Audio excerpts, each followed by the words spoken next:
Hi everyone, welcome to a new episode of Understories with me, your host, Lindsay Fowler. This week we're talking to John Sewell, founder of Cosimo, an online marketplace for early career and emerging artists, whose mission is to put artists in control of the sale of their work and make art more accessible. John's background feels very familiar to me. We both studied art history, but now find ourselves on the commercial side of creativity. Cosimo is the manifestation of his passion for supporting artists, embracing the business side of their practice, and leveraging their creative skills as entrepreneurs. The business aims to bridge this gap by supporting artists who want to sell their work, but in addition focusing on this idea of democratization of art, making it accessible and affordable to a wider audience. John's ultimate goal is to create a world where more artists can sell their work and more people can have art on their walls. To that I say, hear, hear. Before we get started, if you like this podcast, please give us a rating or review wherever you're watching or listening. Tell a friend, and don't forget to subscribe so that you get notified about future episodes that drop every other Tuesday. And now, over to John.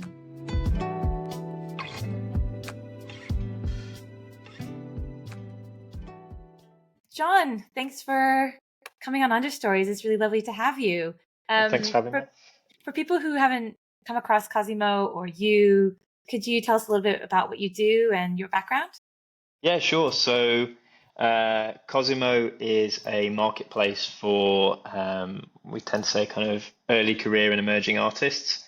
And our whole ethos is really about putting artists in control of the sale of their work, and helping as many artists as possible to turn what they love into what they do.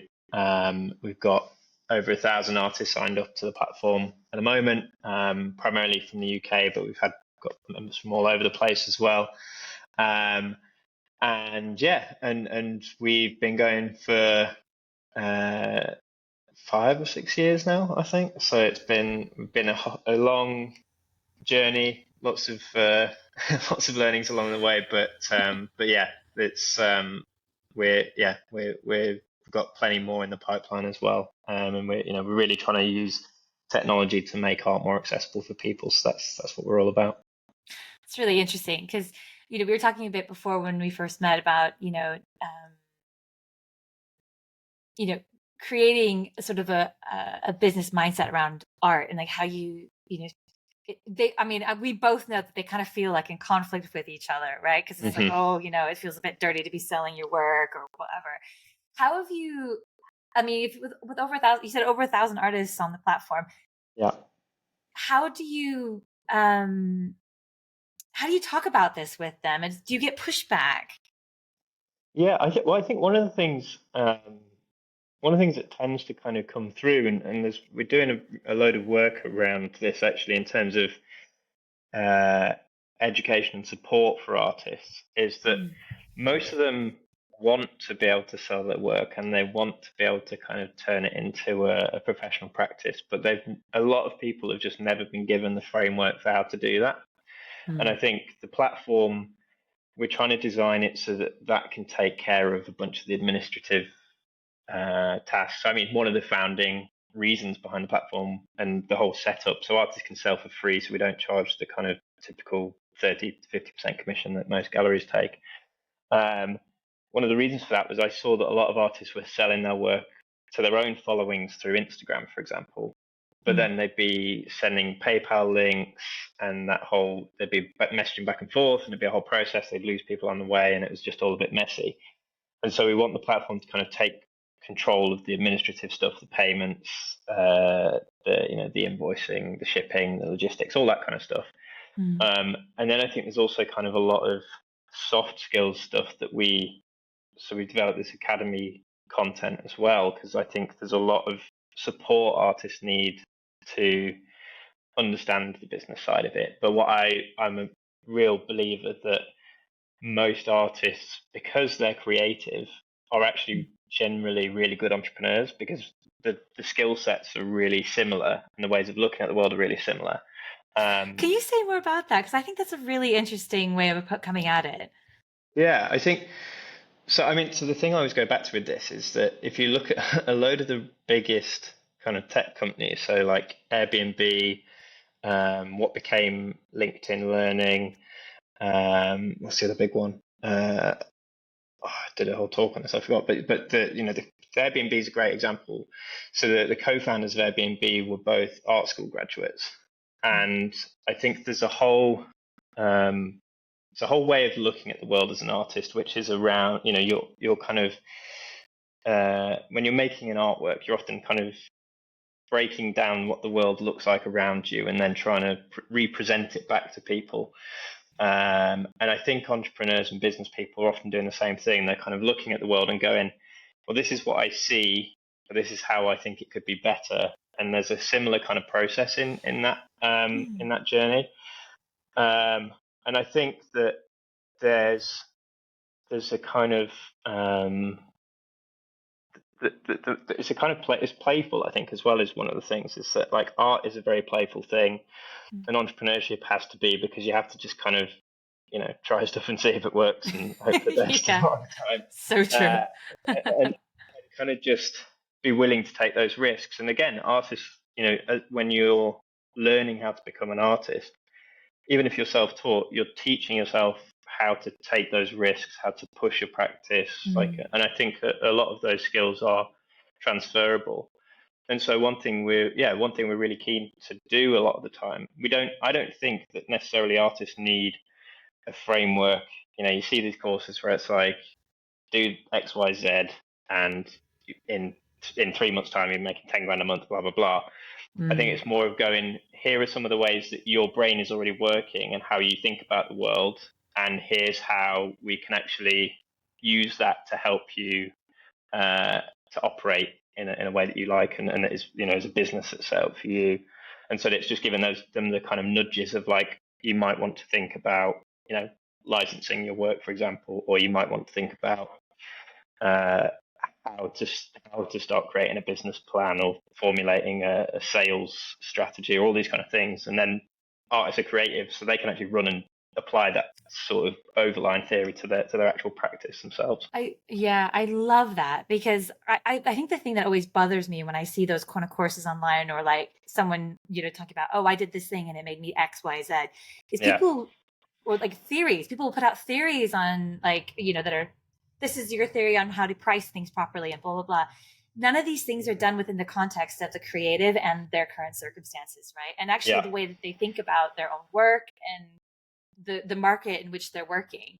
And it always really rankles me a little bit, because I'm like, this isn't fair to them, because they're thinking that if they're going to do this 3-month course, or they're going to do this pricing methodology, that it'll be just sort them out. And it doesn't work, because it's not done for what they need, right? Yeah, no, 100%. And it's the same in the startup space. And again, it's why I see so many kind of crossovers between the two spaces. But I think there's also a perception, and I think the internet amplifies this, but there's a perception that it's easier than it is to do these things. And so for a lot of artists, there's, to some extent, they need to be shown, or they need help understanding work is involved in being a successful artist. There's a lot of components to that, but it's I think one of the problems is most of them don't even know the bits they're missing within that to help them frame those kind of things. And so I think it's in some ways it's actually, there's so much of a gap there. It's actually very hard to tell them exactly what to do, because there's such a gap. But you can actually start in big, broad terms, to help lots of people. You can actually start saying, well, here are some pillars on which you should be kind of thinking to base your business and grow from there. Yeah, that's I think that, we're really aligned, I think, about these sort of things, because I mean, the way we work is the same. It's more like, well, these are the components that make up your business. So how you want to build them is really up to you, and they all work together. So it's, you pull one lever and it'll affect another lever, but they all work together. So it's, what kind of business do you want, and how do you want to work with your work, right? How do you want to sell your creativity? But I think that's super smart. And you mentioned like soft skills. Is that like, how to do outreach? Is that, communication? What kind of soft skills are you working with your artists on? Some of it is as kind of simple as, like, what do you actually want your artist to look like? Like, what do you, in an ideal world, how are you Dean, who we do a load of work with, Dean Melbourne, who's a brilliant kind of artist coach and mentor, and has been a brilliant artist, practicing artist in his own right. We did this exercise with artists where we actually just like imagine 5 years down the line, everything's gone perfectly, what their practice looks like. What are you waking up and doing every day, and how does that work? And I think helping artists just start to think in that kind of loose, soft sense about what's possible and what they want, and then helping them kind of work towards that. And I think something that we're really, we've been really reflecting on this a lot lately, is that for a lot of artists, it's very unlikely that you're going to just be living off selling your work for the whole of your life. Like, Right. the reality is your career is probably going to go through waves. You're going to be selling more at certain points and less. And you might actually want to be going through periods of selling less so that you can create more and experiment, and that your life will need to have these kind of cycles. And so within that, it's fine for a period of time to go and work on something else, or to leverage your skills to mean that you can have a steady income for a bit, to give you the space to go and make your work. And I think that's being honest and open with people about that is a thing that, again, I think there's this kind of pressure for artists to feel like they've got to be making art and making a living from their art all the time, and that's the only way that they're going to be able to kind of to survive, and that's A, not particularly realistic, or B, particularly healthy for them. And I think that, again, that isn't, in terms of that, soft versus hard skills thing, that's not particularly going like, here is a strategy for how you are going to succeed. It's going like, here's how the world you're trying to engage with operates, and here's how you try and fit into that, I think. Yeah, it's so true. And actually, I see the crossover between the business world too, right? I mean, this idea, especially as entrepreneurs, that we have to be constantly hustling and going out there, so that it doesn't actually work that way. And it's a real recipe for burnout and creative stagnicity, right? Because you can't be innovative or thinking outside the box if you're constantly in this hustle mode all the time, right? And so it definitely applies from both sides, I guess. But do you think that's a product of the culture that we are in? Is like, especially as like, do you think artists were? I always think about this, like, because there's this like this. I mean, we're both art historians by training, right? So we can like nerd out about this stuff. But I'm always wonder about, like, how artists, especially in sort of the 17th, 18th century, those artists were revered. They were like, they had this sort of respect for the creative process they were doing. This sort of idea of the starving artist really like came about in like the sort of the La Boheme era, where it was considered great to be starving, and I don't know, I can't think of the right word, but like what is it, tuberculosis, like the whole thing.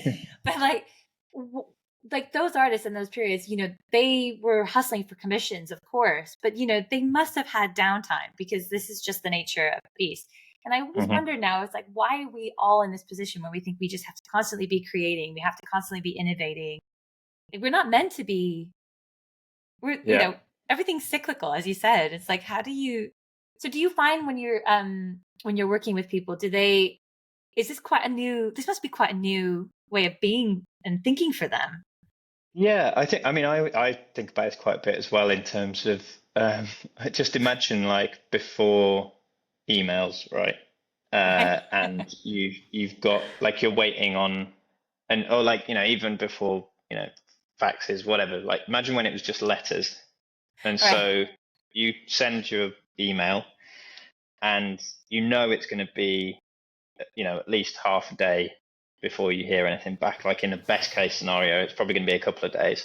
And if you think about that, then that stretches out the time frame in which people would have worked. And I think people would have had more space for thinking and, reading and all these kind of things that I think we kind of maybe don't allow ourselves to. And I've been making a real conscious effort to try and not feel guilty for giving myself the space for those kind of things the last couple of years. I think I feel good about it. I mean, it's funny, the other day, you reminded me a second ago, like in the office the other day, I work in a co-working space, and someone who works in the space, I was sort of saying that I'd felt a bit weird the last couple of weeks because it's summer and not everything's progressing that quickly because people are away, and so things just get broken up. And she was like, "Well, when was the last time you have you had a day off recently?" And I said, "Oh yeah, we went on holiday a little while ago for like a week." And she was like, "Yeah, but that's holidays like different because it's like you're traveling and She was like, "If you just had like a day off, just like relaxing and properly relaxing, during the work week essentially." And I was like, "No, not really." And I still haven't properly, but I did I had a day where there was like nothing really to be done. I didn't have any meetings or anything, so I was I gave myself a bit of time to do some more of those kind of like uh, oblique activities, like reading some books and like Yeah. looking at different things uh, and yeah, I think that's been really powerful. And I think yeah, I don't I, in the with relation to the artists as well. I think in the last I think there's an interesting change in the history of art between when artists saw themselves as being product makers and when they saw themselves being artists. And I think the reality is always that there's a little bit of both going on. But Yeah.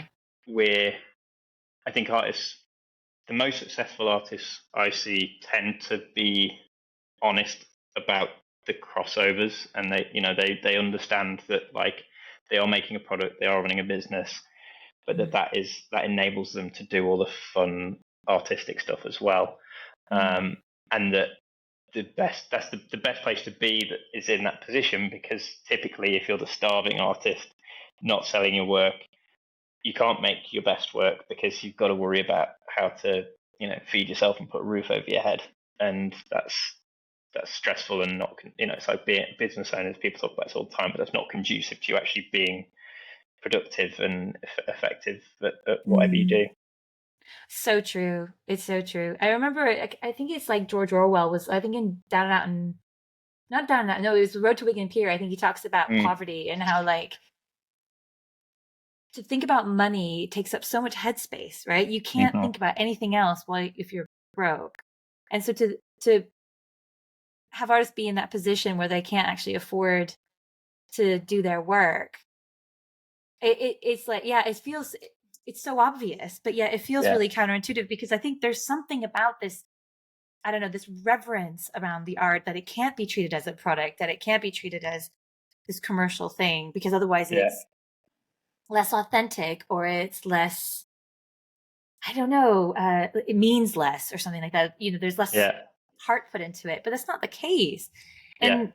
And do the artists that you've worked with that have really got that, you said have been most successful, especially probably on the platform, Mm-hmm. did they start out that way or did they kind of evolve into that through working with you guys? I think uh, I think to be honest, um,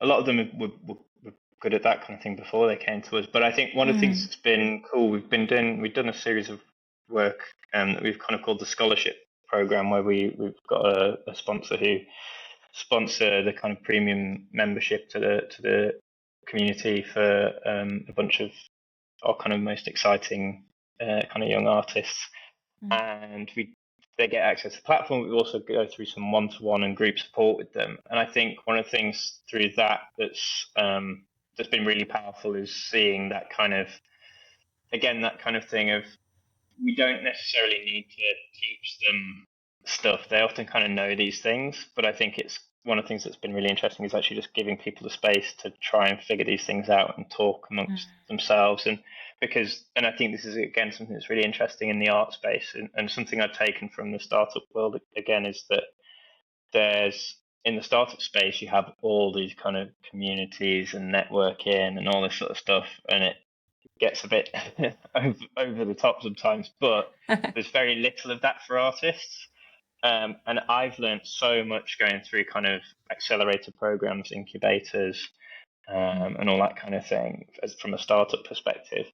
And I think that's something we want to create within Cosimo, is that community feeling where people are able to learn that peer-to-peer learning and support that gives. Because yeah, I think most of the time it's the best way to learn rather than us telling you how to do something, because we probably don't know as much as we know the industry very well. We probably aren't even as on the beat as other artists in the space. So I think one thing that we're trying to do alongside our own input is actually helping to, you know, create an ecosystem where that learning and community and support is kind of available on a peer-to-peer basis as well. Yeah, I think that's really important. It's really true. I was talking to another woman in the last season about she's based in Ottawa, Canada, and she's set up something called the Ottawa Design Club. But it's for designers as well. But it's that same idea that there isn't this sort of idea of networking and within the design space or within the art space, as you're saying.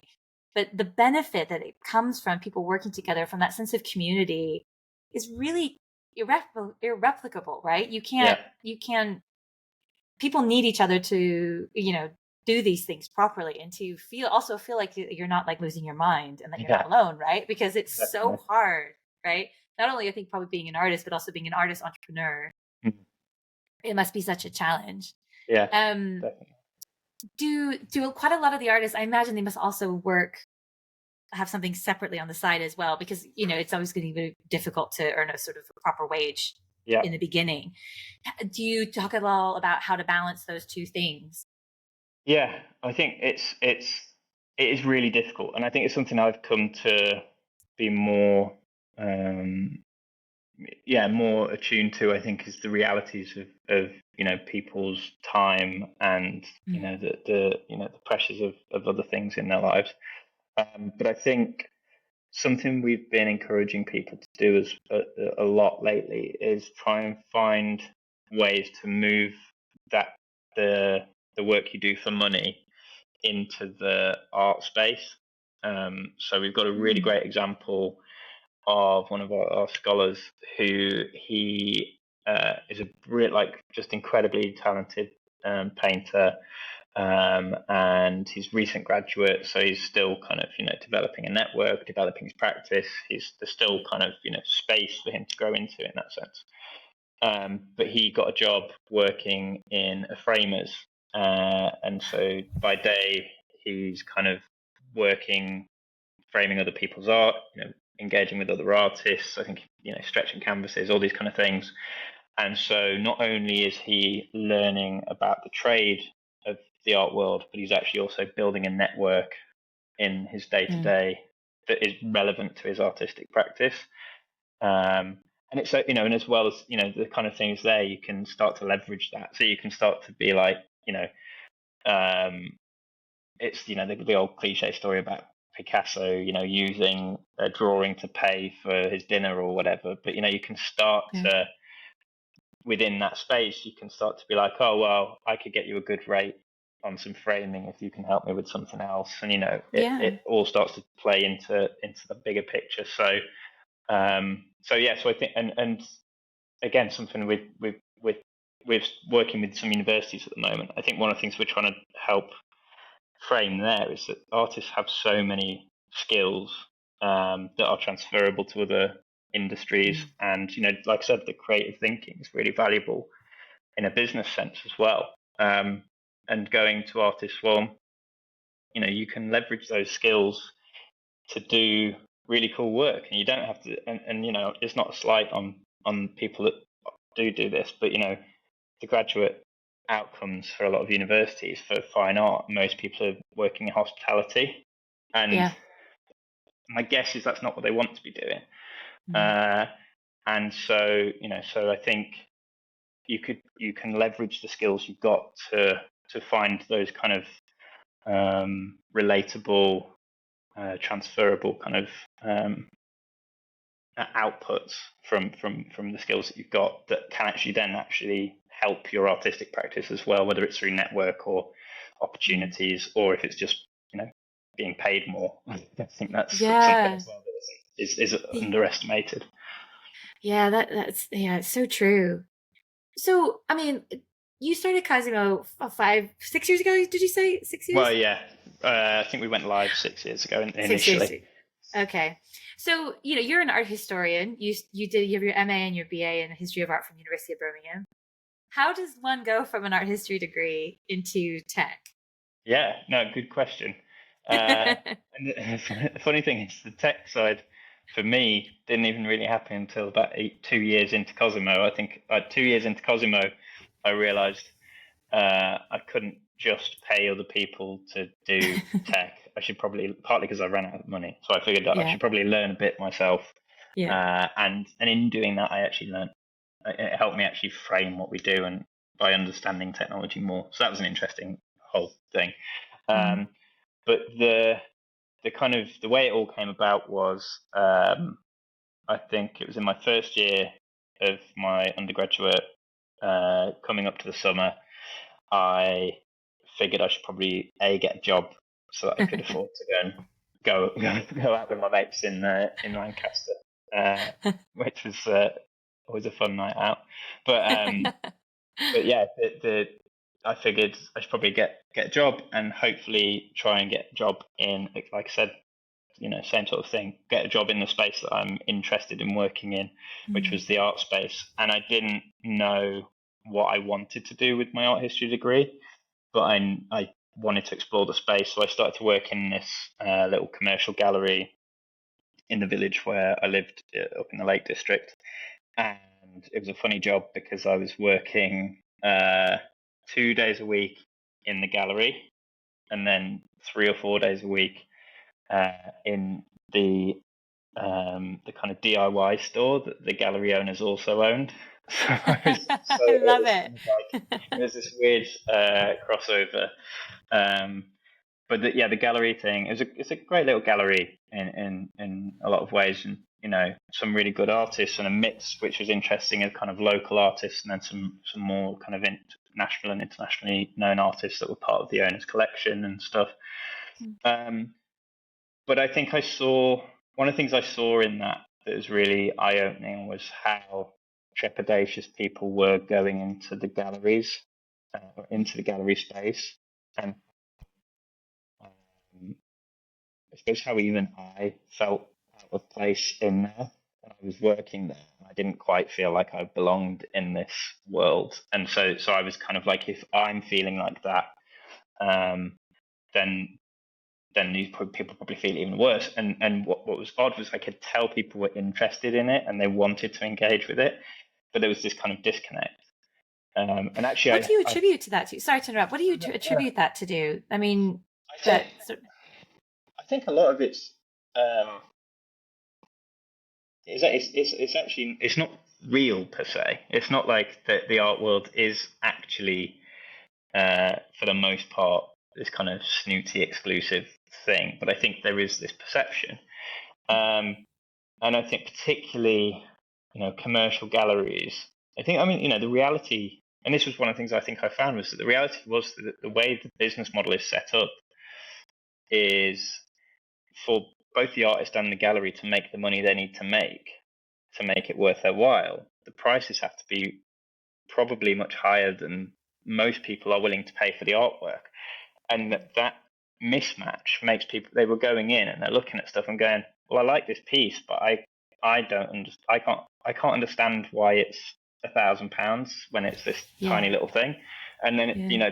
I think one thing I'm always conscious to try and resolve with the platform is how do we use technology in particular to take away all those questions for people. So how Mm. do we help people looking at artwork not go, is this good value? How is it going to get to me?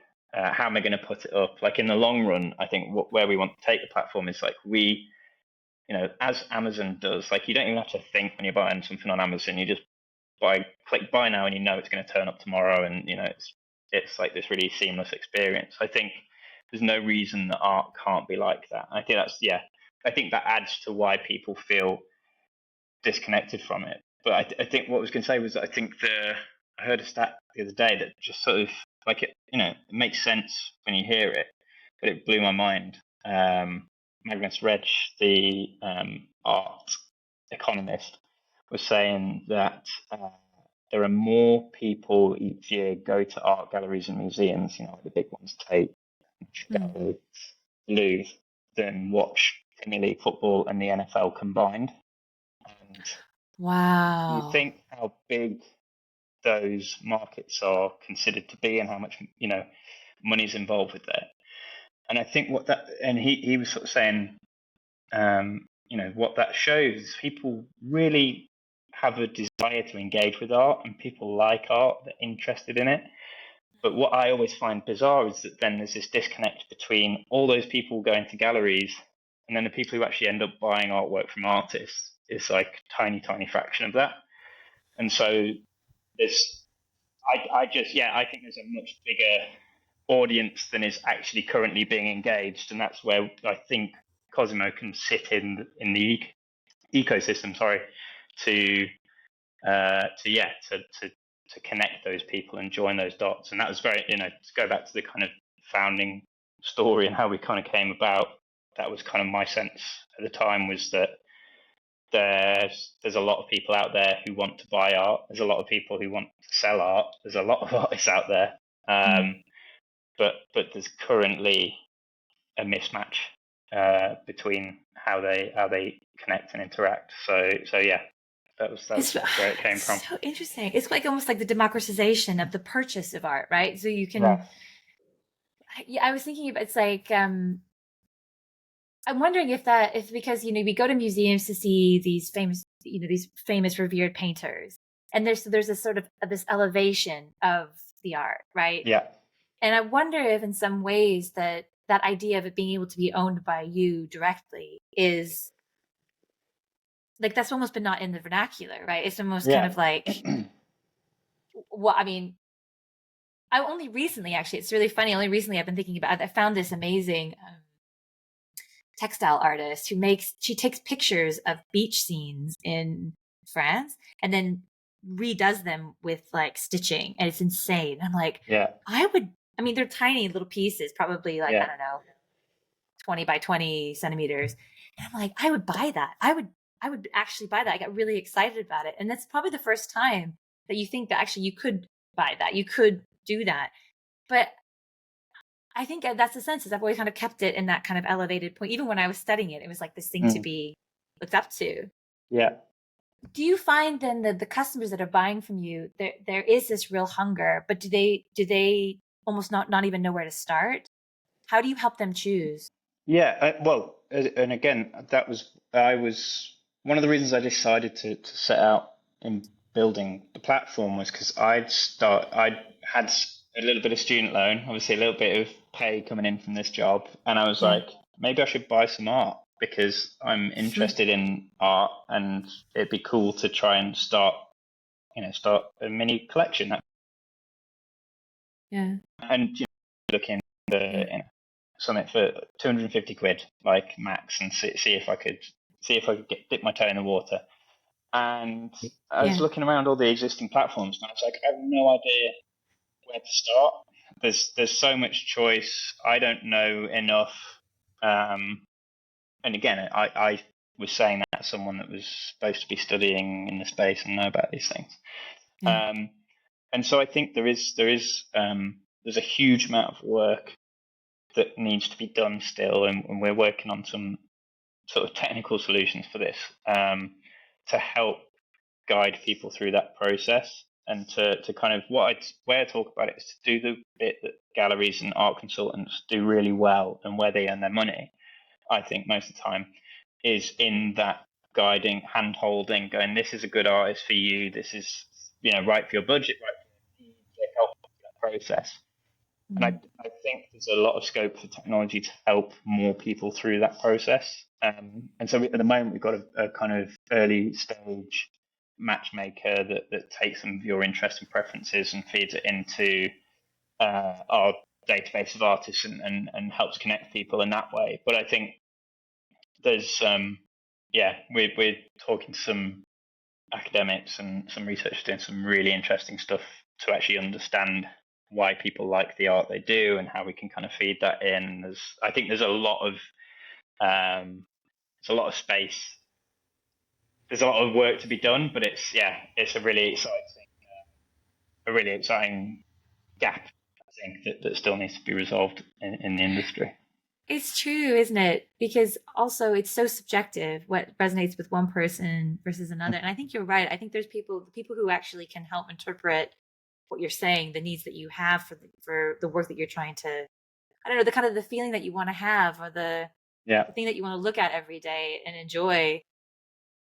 That I think is the real value, isn't it? Because artists can create anything, but if someone's doesn't understand it, or they can't, that middle person can't sell that to the yeah. client, it can fall short.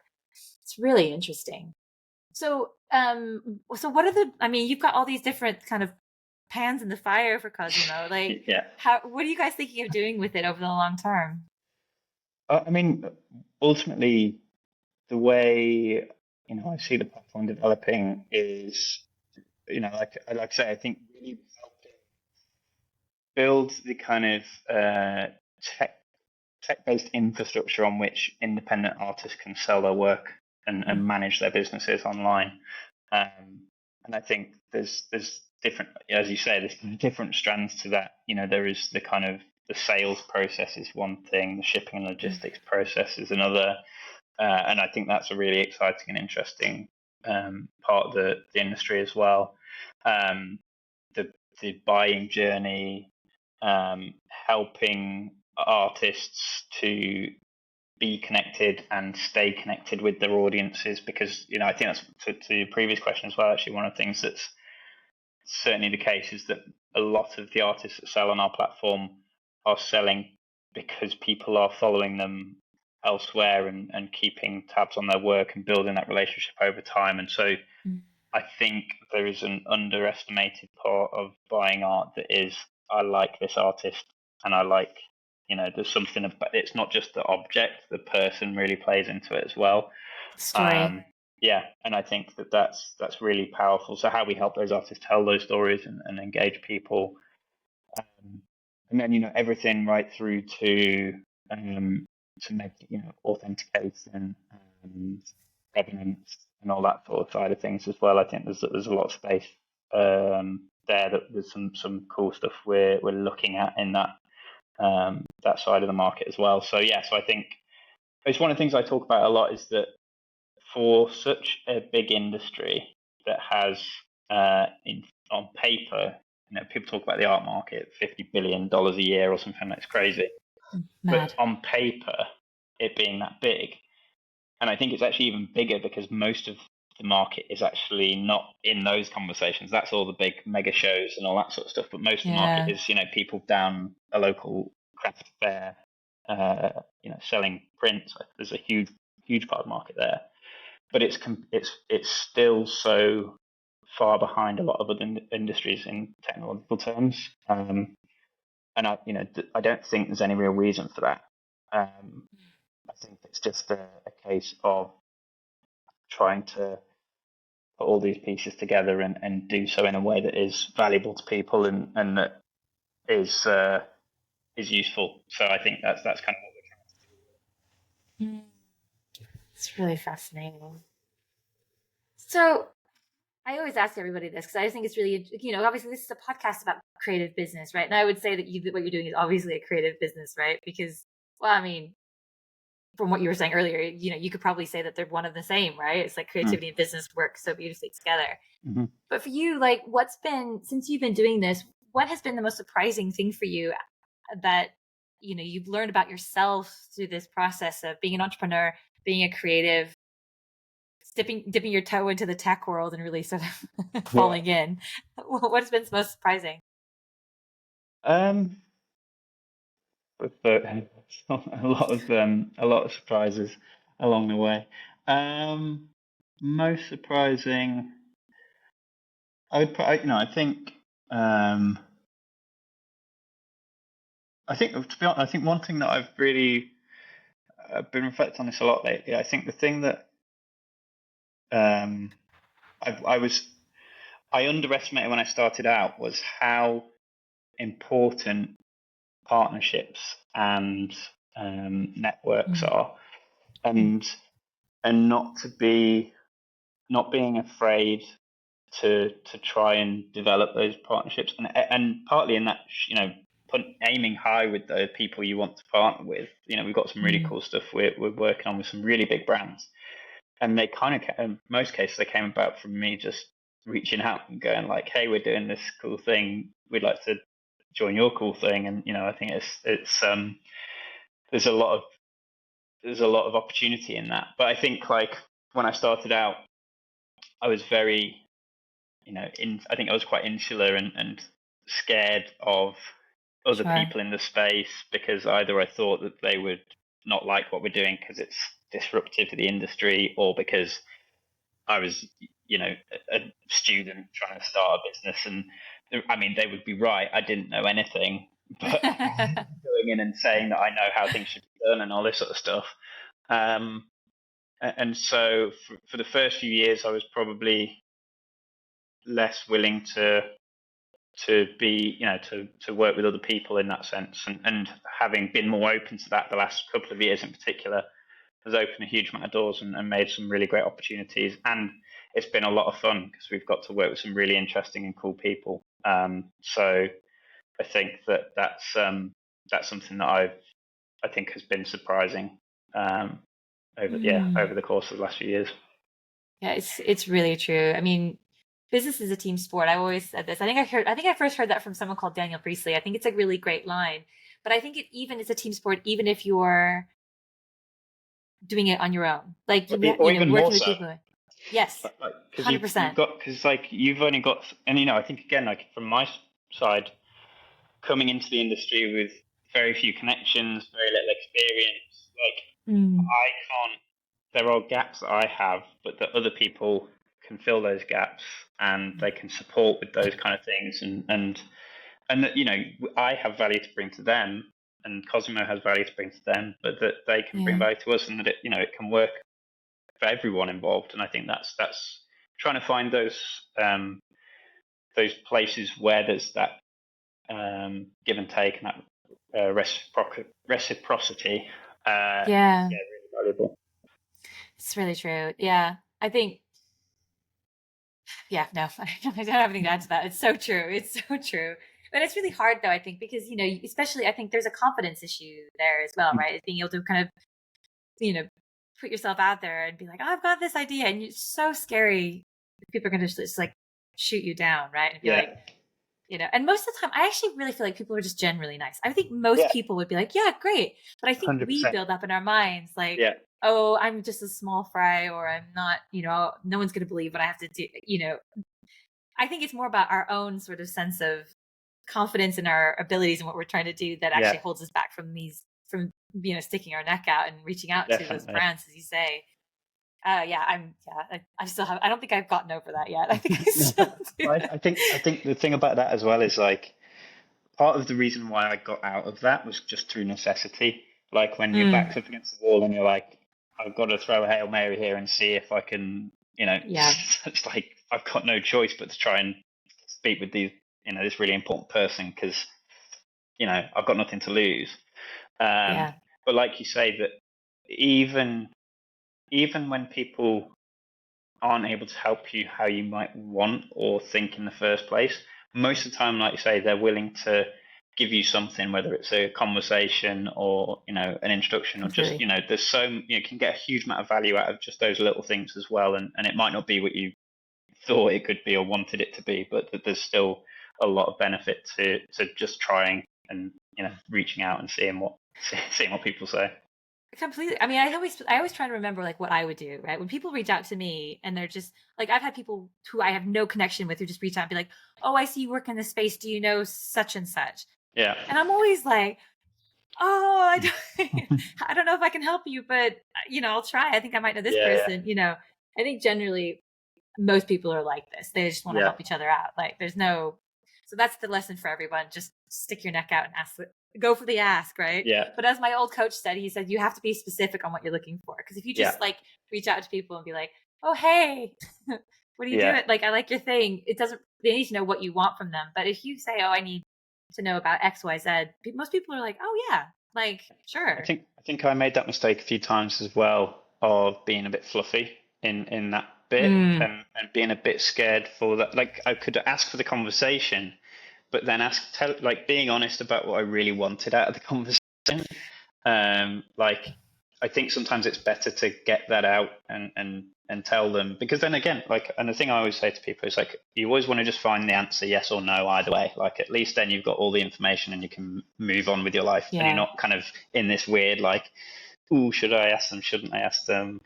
And then you spend the whole time getting in your head about it. And I think try and get to the yes or no as quickly as possible, and move on. So it just doesn't waste anyone's time, right? It's like, you're right. It's like, I know when we work with people a lot, which we all do, it's like this worry about what the right decision is and what the right question to ask is, or to the, I'm always just like, just find out, like, make a decision. Sometimes it's the best way, because then you'll know if it's the right one or not, and then you get more data and then you can make a better decision. But I think it's that first thing. So yeah, you're right. If I can say, no, I can't help you, then you're like, okay, I don't have to think about this anymore. I can just move on with my life. Yeah, and I think it's the Jeff Bezos thing. I think of the two-way doors, like or the revolving doors or something. The analogy is that you can go through the door, and if it doesn't work, at least you can come back and try another one. And I think like that's how you want to try and position yourself with these kind of things. Is put yourself where you ask, you get the information, and then even if it's not what you wanted, you can go and regroup and try again in a different way. And I think that's a really nice way to think about it. 100%. So, what does success look like for you and for Cosimo? It's interesting. I think that the answer to that has changed a lot over the course of the last few years, and but I think there's a few answers, but I think the main thing, and I was thinking about this earlier on today, I think, is that it's not always been easy. We've had a lot of times where it's been like really close to the wire about even are we going to be able to survive the next couple of months or whatever? And I've always just like I barely ever been a question of like, maybe we should call it a day. Like maybe we're done, because I think I don't feel like we have solved the problems that we set out to solve yet. And I don't think, and the other thing is that nobody else has either yet. So I think that as long as I feel that sense of there's still stuff we can do, and when I set out, I had a vision for what the world would look like with Cosimo in it. And I think as long as that's still not realised in the world, and to be honest, if someone else does it, great, like fair play to them. But like that's kind of the thing I always go back to, is like if we can get to a point where the world is at least starting to look a bit like that vision of what we set out to do, with more artists making more work and selling more work and more people having more work on their walls, then that's a success. I mean, that's a great example of a really strong vision for a company. I think it's worth probably talking about that in a sense, because I think sometimes there's when people have visions for their business, it often feels like it's sort of self-centered. And I don't mean that in a critical way. It's more like, oh, we want to achieve X or go, Y. But actually that thing about wanting to have the world different, and if someone else does it, awesome. It's the desire to seek change versus the desire to like just improve your own circumstances or whatever. And I think sometimes it's difficult to kind of see beyond what you're doing. I mean, we're kind of the same actually in some ways. I think, because when I first reached out to you and I heard I think I met you on Creative Entrepreneurs, right? You were doing a talk with them, and I remember being like, this is really interesting, because we both come at the same position. It's like we desperately want creative people to make money off their work. Like it's not about us. It's like I'm just so tired of this happening and it not being fair, right? And you're right. It's like, if you guys could do that, I'd be like, yay, amazing, right? So I do think we all improve when creativity and creatives can be successful, right? It's not I don't know if did I talk to you when we first met about Bruce Mao, how I'm like obsessed with Bruce Mao. I think so. I'd look him up. He's like this really interesting designer who I think he's Canadian. I mean, he rebranded like a country in South America. Guatemala. He rebranded like Guatemala. I think that's what he did. Yeah, as you do. But his whole thing, he wrote this really great book called MC24, and it's all about like how creativity and design is actually where the future lies. And these, like, to revere creativity, to actually put some respect and some value into it will get us out of the problems that we're kind of facing into the future. And I love that as a thinking, because instead of it being like, oh, creatives are just, they're pie in the sky or thinking whatever, it's actually being able to invest in that so we can make things actually better. Yeah. It just seems so much more like refreshing in that sense. 100%. Yeah. I think that I saw tweet the other day that was comparing phone boxes now to what they were 100 years ago, and Right. even it showed a little detail of a door latch, and I think, and it goes back to the question earlier on about actually helping people understand the value of art and creativity. And I think that is, again, that's part of our job as a platform and as a business, is helping both the artists to articulate that, but also helping the buyers understand that. And again, it's partly my kind of art historian head coming in, I think, but helping people to engage with that who wouldn't ordinarily, or to think about that. I think that's something that is a cool aspect of what we are trying to do, and what we hopefully can do in the space. It's a lovely way to wrap up. That's really nice. So I always ask every guest some quick fire questions just for shits and giggles, as they say. Just for fun. So let me think here. I've got a selection here. But here's a good one. If your business had a theme song, what would it be? Ooh. Oh no. This is tough. I was joking around yesterday with someone how I am horrendous at pulling songs or films or books. Even if you ask me my favourite, I can't think of any. I'm suddenly like, I don't know any songs or films. Oh no. But theme song. Benny Hill. I really put you on the spot. Benny Hill. Anyone who's not from the UK will not know what that is, but I know what that is, and that's really a great answer. What's your favorite thing about your job? The same sort of end as the kind of conversation around partnerships. I think it's that I have had the opportunity to meet, connect with, work with, speak to loads and loads of really interesting people, and it's a bit like what you said as well about people reaching out to you. I mean, like you reaching out to me after that conversation with creative entrepreneurs. Like, I think there's something really cool about that whole process, and just getting to know people that are trying to do interesting things and or have done cool things. I've met some super successful people who've done amazing things, and at the other end of it, people starting out wanting to go and do cool things, and hopefully I can maybe help them along that way as well. And yeah, I think that's the thing that I like the most. And again, one of the biggest joys of Cosimo is working with so many artists. And artists are inherently interesting and fascinating and often weird people. They're just brilliant, and I love getting to know them and getting to know their work, and trying as best as we can to support them to get that out there more broadly, so more people can engage with it. So that's definitely what I love to do. That's a fabulous answer. Let's do something random here. Form or function?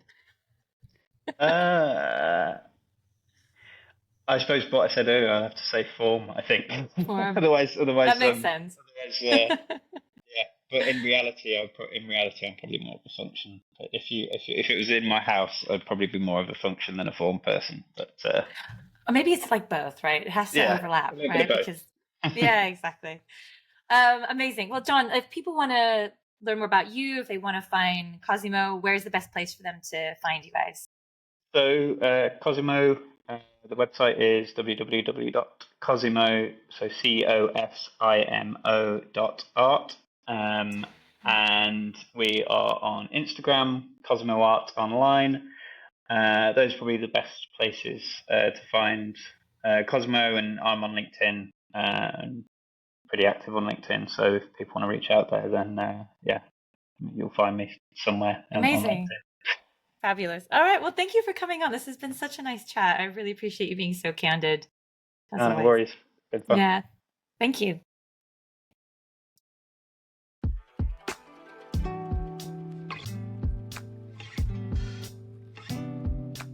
Thanks again to John for his time and, more importantly, letting me geek out with another art historian. He and I both sing from the same hymnal. Artists can be both creative and commercial. The key is really an entrepreneurial mindset that knows both parts are essential to creative success. Once again, if you enjoyed this episode, please like and subscribe, share with a friend, all those sorts of things, so you can be notified about new conversations that drop every other Tuesday. Until then, be well. Understories was produced by Cloudfields and Karen Fowler. The music is by Aves, and the branding is by Joe Jones. Have a good day.